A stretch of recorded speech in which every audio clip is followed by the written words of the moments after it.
wabarakatuh. Baiklah, saya Resuska Wiranda dari lokal BKPI 4C.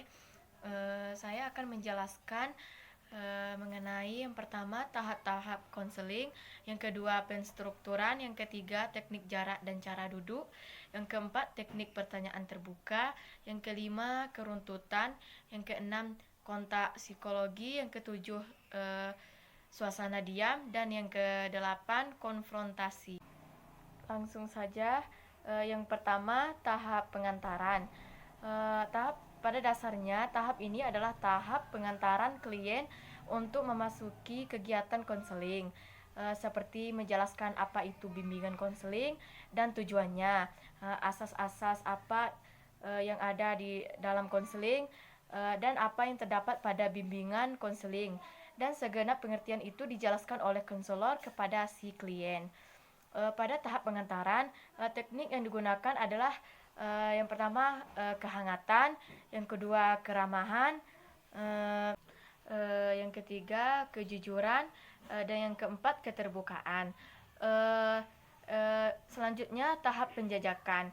Pada tahap ini dibuka oleh konselor dengan memberikan pertanyaan terbuka kepada si klien, seperti menanyakan kabar, apa ada bisa yang saya bantu misalnya. Pada tahap ini konselor tidak diperbolehkan menanyakan dengan memberi pertanyaan mengapa, dikarenakan pertanyaan seperti ini akan membuat jawaban karena, dan kata karena merupakan kata pembelaan diri si klien tersebut. Selanjutnya tahap penafsiran. Pada tahap penafsiran ini sama halnya seorang konselor mengidentifikasikan masalah klien atau menafsirkan masalah klien atau intisari permasalahannya. Teknik yang digunakan pada tahap ini adalah teknik penafsiran konfrontasi. Yang selanjutnya tahap pembinaan atau intervensi. Pada tahap ini mengacu pada pengentasan dan pengembangan diri klien. Dalam tahap ini disepakati strategi dan intervensi yang dapat memudahkan terjadinya perubahan. Selanjutnya tahap penilaian. Tahap penilaian dilaksanakan di sesi terakhir. Layanan diarahkan kepada diperolehnya informasi dan pemahaman baru atau understanding, dicapainya keringanan beban. Pada tahap ini akan ada pertanyaan dari konselor, yaitu apa yang Anda dapatkan dari proses konseling hari ini, bagaimana perasaan saudara setelah mengikuti proses konseling, dan selanjutnya apa rencana kegiatan yang akan saudara lakukan. Atau bisa juga klien yang minta dengan konselor berupa nasihat atau jalan keluar. Nasihat diberikan apabila diminta oleh klien. Yang kedua, penstrukturan. Penstrukturan adalah usaha konselor dalam proses konseling untuk membina struktur pemberian bantuan melalui konseling. Tujuan penstrukturan adalah untuk menjelaskan peranan konselor, peranan klien, dan proses konseling yang akan dijalani oleh klien. Isi atau materi dari penstrukturan meliputi apa itu konseling, yang kedua bagaimana konseling itu dilakukan, yang ketiga kemana arah konseling itu dilakukan, yang keempat asas-asas apa saja yang terdapat pada proses konseling, yang kelima proses konseling dan klien dalam proses konseling. Ukuran dalam konseling terbagi atas dua macam, yaitu yang pertama penstrukturan penuh, yaitu semua isi atau materi penstrukturan disampaikan kepada klien yang belum memahami dan mengetahui apa itu konseling. Yang kedua, penstrukturan sebagian, yaitu menyampaikan sebagian isi atau materi penstrukturan kepada klien. Posisi duduk antara konselor dan klien haruslah berhadapan secara sejajar. Dalam penyelenggaraan konseling, jarak duduk yang sebaiknya adalah antara 80 cm sampai 100 cm dengan tidak memakai pembatas atau meja. Cara duduk yang diharapkan dalam konseling perorangan adalah sebagai berikut. Yang pertama, sedikit membungkuk ke depan. Yang kedua, jarak duduk antara 80 sampai 100 cm. Yang ketiga, tidak memakai pembatas atau meja. Yang keempat, duduk tidak bersandar. Yang kelima, tangan diletakkan di atas paha dan kedua kaki harus ke bawah. Yang keenam, posisi duduk sejajar. Yang ketujuh, duduk dengan sikap penerimaan dan keseriusan. Yang kedelapan, tanpa memegang sesuatu. Yang kesembilan, tidak membawa buku, pensil, buku agenda, dan lainnya. Pertanyaan terbuka adalah pertanyaan yang menghendaki jawaban yang panjang, lengkap, dan tanpa batas untuk mendapatkan informasi. Adapun keuntungan menggunakan pertanyaan terbuka antara lain membantu konselor untuk memulai atau membuka wawancara konseling. Yang kedua, pertanyaan terbuka membantu memperluas dan memperkaya isi wawancara. Yang ketiga, pertanyaan yang diajukan konselor dapat membantu membawa hal-hal yang bersifat umum ke hal-hal yang bersifat khusus atau konkret. Selanjutnya, pertanyaan terbuka merupakan respon konselor dalam kalimat tanya yang menuntut klien memberikan penjelasan yang panjang dan banyak. Pertanyaan terbuka mengajak klien untuk meneruskan pertanyaannya dengan memberikan lebih banyak uraiannya mengenai hal yang telah dikemukakannya. Keruntutan dalam konseling. Keruntutan merupakan respon yang diberikan konselor kepada klien yang tepat dan pada sasaran, tidak menyimpang dari isi pertanyaan atau pertanyaan klien.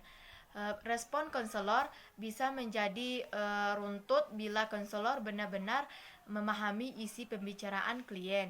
Untuk itu dibutuhkan konsentrasi penuh dan kemampuan konselor dalam menangkap inti pembicaraan klien.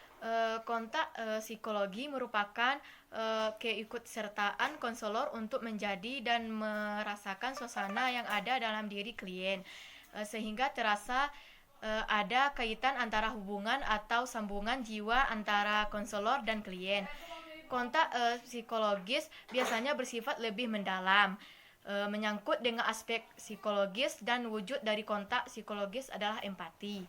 Empati adalah salah satu kemampuan dasar yang harus dikembangkan konselor dalam setiap melakukan kegiatan konseling. Ditinjau dari sifatnya, kontak psikologis ada dua, yaitu yang pertama, kontak psikologis positif, yaitu apabila konselor mampu merasakan apa yang dirasakan klien sebagaimana adanya.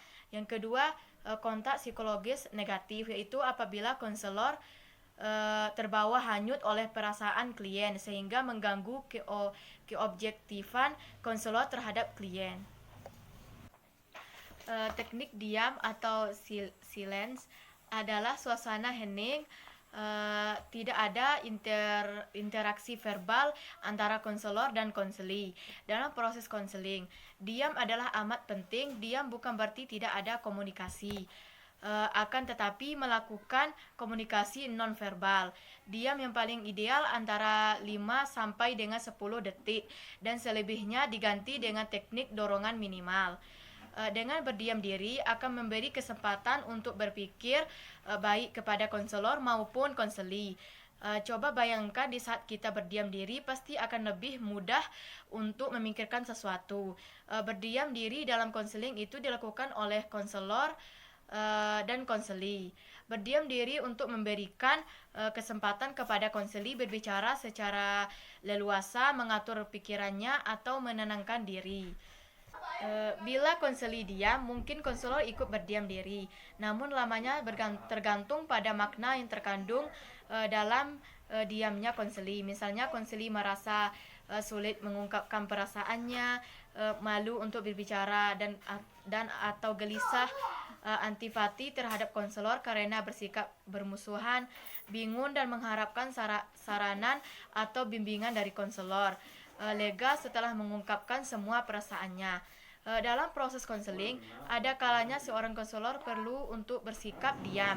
Adapun alasan konselor melakukan hal ini dapat dikarenakan konselor yang menunggu konseli berpikir, untuk protes karena konseli bicara dengan berbelit-belit atau menunjang perilaku attending dan empati sehingga konseli bebas bicara. Selanjutnya, teknik konfrontasi. Konfrontasi adalah keterampilan konseling yang sangat berlainan dengan keterampilan yang lainnya.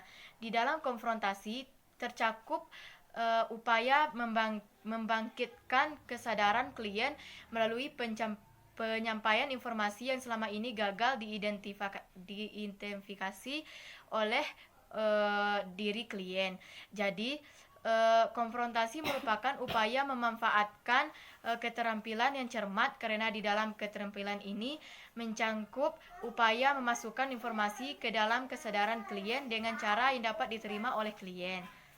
Tujuan konfrontasi adalah untuk membantu proses perkembangan konseli yang sementara ini nampak terganggu oleh adanya kesenjangan tersebut.